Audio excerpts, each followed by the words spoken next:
बिंदास निर्भीड बिंदास बातम्यांचं निर्भीड व्यासपीठ बिंदास न्यूज। सरकार मराठ्यांचा छळ करते, कुणबी नोंदी शोधण्याचं काम बंद झालंय। आम्ही 10% आरक्षण मागितलं नाही, आम्हाला ओबीसीतलं आरक्षण पाहिजे। आमच्या हक्काचं आरक्षण घेतल्याशिवाय आम्ही थांबणार नाही, यावर आम्ही ठाम आहोत। त्यासाठीच 25 पासून अंतर्वालीत पुन्हा उपोषणाला बसणार असल्याचं मराठा संघर्ष योद्धा मनोज जरांगे पाटील यांनी म्हटलंय। महायुतीचं सरकार सत्तेवर आल्यानंतर मराठा रिझर्वेशन म्हणजेच मराठा आरक्षणाचा लढा पुन्हा एकदा सुरू होणार आहे। मराठा आरक्षण आंदोलक मनोज जरांगे पाटील यांनी 25 जानेवारी 2025 पर्यंतची डेडलाईन संपवली आहे। आता ही डेडलाईन संपत आल्यामुळे मात्र सरकारनं मराठा आरक्षणाच्या विषयावर काहीच केलेलं नाही।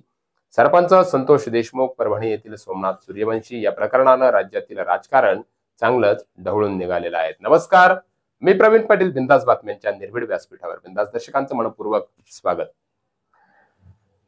यावेळेला आपण जर बघितलं तर या कुटुंबाला न्याय मिळावा यासाठी राज्यभरात काढण्यात आलेल्या जन आक्रोश मोर्चात सहभाग नोंदवला गेला। आतापासून म्हणजेच 25 पासून पुन्हा अंतर्वाली सराटीत मराठा आरक्षणासाठी ते उपोषणाचे हत्यार उपोषणार आहेत। तत्पूर्वी एका वृत्तवाहिनीला दिलेल्या मुलाखतीत त्यांनी सरकार विरोधात वाभड काढले आहेत। मराठ्यांना छळत असल्याचं ही सरकार त्यांनी आरोप केला आहे। 26 जानेवारीला सगळी सोयरीची अधिसूचना काढून वर्ष पूर्ण होत आहेत। मुळात यांची अंमलबजावणी करायला 1 वर्ष का लागलं? जर गरीब लेकरांचे प्रश्न मार्गी लागत नसेल तर आमच्या लेकरांची स्वप्न साकार करण्यासाठी आम्ही टाहो फोडतोय। आमचे लेकरं डॉक्टर, इंजिनियर होऊ शकत नाहीत।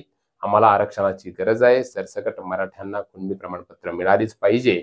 हैदराबाद, सातारा आणि बॉम्बे संस्थांचे मूळ गॅजेट लागू केल्याशिवाय आम्ही मागे हटणार नाही, असा इशारा देतानाच मनोज पाटील जरांगे यांनी सांगितलंय की आमच्या हक्काचं आरक्षण ओबीसीतूनच द्यावं लागेल अशी मागणी मनोज जरांगे पाटील यांनी आम्ही 10% आरक्षण मागितलेलं नाही, ओबीसीतील आरक्षण मागितलं आहे याचा पुनरुच्चार करत त्यांनी पुन्हा सरकारला धारेवर धरलाय।